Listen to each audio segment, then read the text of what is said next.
গতকাল এসআইআর বা voter verification নিয়ে অলরেডি আমি একটা ভিডিও বানিয়েছিলাম এবং তার থেকেও আজকের এই ভিডিওটা আরও অনেক বেশি ইম্পর্টেন্ট, কারণ আজকের এই ভিডিওতে আমি আপনাদের জানাতে চলেছি যে এসআইআর এর পদ্ধতিতে আধার কার্ড কোনো জায়গা পাবে কি না, সুপ্রিম কোর্ট কি জানিয়েছে, নির্বাচন কমিশন কি জানিয়েছে। আলটিমেটলি বাংলায় যখন এসআইআর শুরু হবে, বাংলায় এসআইআর খুব তাড়াতাড়ি শুরু হবে, যেটা আমি গতকালের ভিডিওতেই আমি আপনাদের জানিয়েছি। যদি আপনারা জানতে চান কবে থেকে চালু হতে পারে বা চালু হতে চলেছে, তাহলে আপনারা গতকালের ভিডিওটা দেখতে পারেন।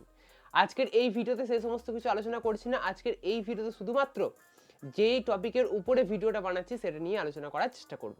আজকের এই ভিডিওতে আমরা জানবো যে এসআইআর এর যে পুরো পদ্ধতি, তাতে ডকুমেন্ট হিসাবে আধার কার্ড কোনো গুরুত্ব পাবে কিনা, এবং এসআইআর এ বলা হয়েছে যে ভেরিফিকেশন বা হিয়ারিং হবে। এই বিশেষ ভেরিফিকেশন বা হিয়ারিং কাদের জন্য হবে সেটাও আজকের এই ভিডিওতে আমি আপনাদের সামনে তুলে ধরবো।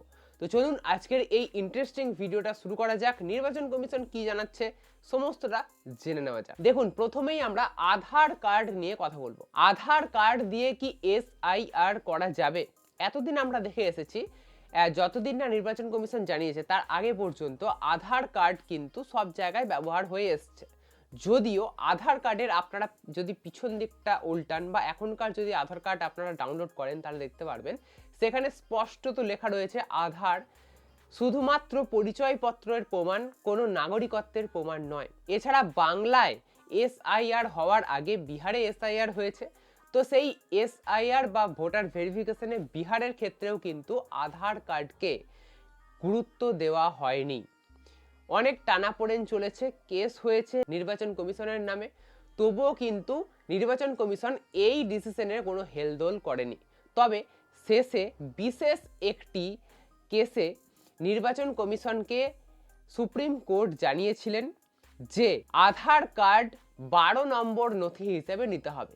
12 নম্বর বলতে 11টা নথি অলরেডি রয়েছে, যেটা নির্বাচন কমিশন তাদের ওয়েবসাইটে জানিয়েছে 11টা নথির ব্যাপারে। তো সেই 11টা নথির পরেও 12 নম্বর নথি হিসেবে আধার কার্ডকে নেওয়ার কথা বলেছিল সুপ্রিম কোর্ট, এবং সেটি শুধুমাত্র বিহারের ক্ষেত্রে এবং বিশেষ কিছু কারণে। এবং সেক্ষেত্রে এটাও বলা হয়েছিল যে বিহারে যদি আধার কার্ডকে মনে হয় যে এটা ডুপ্লিকেট বা জাল কিছু বলে মনে হয় কোনো বিএলওর, তাহলে কিন্তু সেই ব্যক্তিকে সেই নির্বাচন কমিশনের আগে দেওয়া 11টি নথির মধ্যে যে কোনো একটি দেখাতে হবে, না হলে কিন্তু সে পার পাবে না। তো বিহারের ক্ষেত্রে কিন্তু এইটা ছিল একটা নিয়ম এসছিল, আধারটাও অনেক ক্ষেত্রে চলছিল, কিন্তু বাংলার ক্ষেত্রে কিন্তু আধার কার্ড কোনোভাবেই গ্রাহ্য হবে না, এমনটাই জানানো হয়েছে জ্ঞানেশ কুমার ভারতী বা নির্বাচন কমিশনের তরফ থেকে। বাংলার ক্ষেত্রে কিন্তু একেবারেই না করে দেওয়া হয়েছে আধার কার্ডকে, মানে আধার কার্ড একটা পরিচয়পত্র হিসেবে দেখানো যাবে, কিন্তু সেটা ভোটার ভেরিফিকেশন বা এসআইআর এর ক্ষেত্রে সেটা কখনোই গ্রাহ্য হবে না নাগরিকত্বের প্রমাণ হিসাবে। তার জন্য আপনাকে যে 11টা ডকুমেন্ট নির্বাচন কমিশন লিস্ট দিয়েছে সেই ডকুমেন্টগুলোর মধ্যে যে কোনো একটি দেখাতে হবে, তবেই কিন্তু আপনাদের ভোটার ভেরিফিকেশন সাকসেসফুল হবে।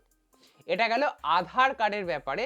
আমরা জানলাম যে আধার কার্ড কিন্তু গ্রাহ্য হবে না বাংলায় এসআইআর এর ক্ষেত্রে। এরপরেই আমরা জানবো যে বিশেষ কিছু ক্ষেত্রে ভোটার ভেরিফিকেশনে শুনানি বা হিয়ারিং হবে বলে জানানো হয়েছে। এবারে কাদের ক্ষেত্রে হবে? যাদের নাম বলতে যাদের বাবা বা মায়ের নাম 2002 সালের ভোটার লিস্টে নেই, বা যাদের নাম 2002 সালের ভোটার লিস্টে নেই অথচ থাকা উচিত কিন্তু নেই, তাদের ক্ষেত্রে ভোটার ভেরিফিকেশনের জন্য হিয়ারিং বা শুনানি কিন্তু করা হবে। অর্থাৎ কেন তাদের নাম নেই সেটা নিয়ে কিন্তু বিশেষ একটি হিয়ারিং করা হবে, তাদের কাছ থেকে জানা হবে যে কেন নেই, বা তাদের কাছ থেকে বিস্তারিত ডিটেলস নেওয়া হবে। অর্থাৎ হুট করে কাউকে বাদ দেওয়া হবে না, কারণ নাম ভোটার লিস্ট থেকে বাদ যাবে না, বা অন্যায়ভাবে নির্বাচন কমিশন কারণ নাম এই ভোটার লিস্ট যে সংশোধন করা হচ্ছে সেই লিস্ট থেকে বাদ দিতে চাইছে না। তাই কিন্তু এই পদ্ধতিটাকে অবলম্বন করা হবে। যাদের দেখা যাবে 2002 সালের লিস্টের নাম থাকা দরকার তবুও তাদের নাম নেই, সেসব ক্ষেত্রে যেসব ক্ষেত্রে দেখা যাবে আর কি, সেই সব ক্ষেত্রে কিন্তু শুনানি বা হিয়ারিং করা হবে।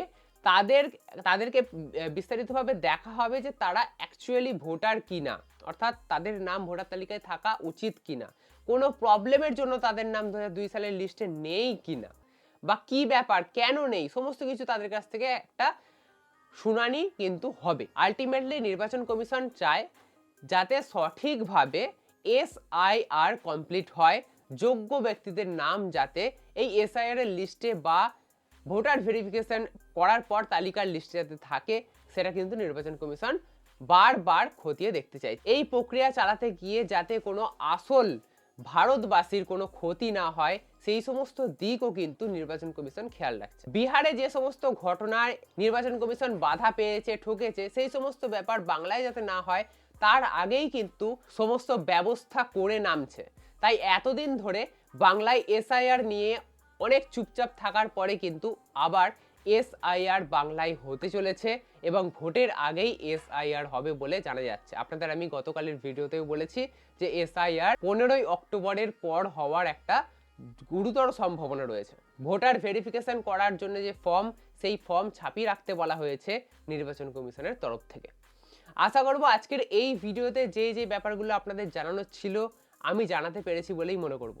যদি আজকের ভিডিওটা আপনাদের ভালো লেগে থাকে বা যদি আপনাদের এছাড়াও আরো কিছু প্রশ্ন থেকে থাকে, তাহলে অবশ্যই আপনারা কমেন্ট বক্সে কমেন্ট করে জানাতে পারেন। যদি আজকের ভিডিওটা আপনাদের ভালো লেগে থাকে তাহলে অবশ্যই লাইক করবেন। এরকমই নতুন নতুন আর ইন্টারেস্টিং ভিডিও পেতে অবশ্যই চ্যানেলটাকে সাবস্ক্রাইব করতে ভুলবেন না।